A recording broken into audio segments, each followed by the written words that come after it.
முருகன் 2 கையில கொடுக்கிறவரோ 4 கையில கொடுக்கிறவரோ 6 கையில கொடுக்கிறவரோ கிடையாது. 12 கையில தரக்கூடியவர். கேட்டவருக்கு கேட்ட வரங்களை அல்ல, நினைத்தவருக்கு நினைத்த வரத்தை விட அதீதமான நலன்களை வாரி வாரி வழங்கக்கூடியவர். அவர் 12 கையில கொடுப்பார், வாங்குறதுக்கு நமக்கு தான் 2 கை பத்தாது. அப்பேற்பட்ட வள்ளலாக விளங்கக்கூடியவர் முருகப்பெருமான். அவர் வள்ளல்னா பக்கத்துல இருக்கிற அம்மா சும்மா கிடையாது, அவள் வள்ளி. இவர் 1 கொடுத்தா அந்த அம்மா 2 கொடுங்கன்னு வாழாம். அப்படி கணவனும் மனைவியும் போட்டி போட்டுக்கிட்டு நமக்கு கொடுக்க தயாரா இருக்கிறாங்க. வாங்குவதற்கு நாம் என்ன செய்ய வேண்டும்? அவரை நினைக்கணும். எப்படி நினைக்கணும்? அரை நிமிஷமாவது நினைக்கணும்.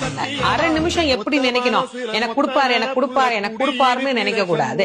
முருகப்பெருமானை உள்ளம் உருகி, அந்த உள்ளம் உருகுகிற போதே நமக்கு அப்படியே கண்களில் இருந்து ஆனந்த கண்ணீர் அப்படியே பெருகும்.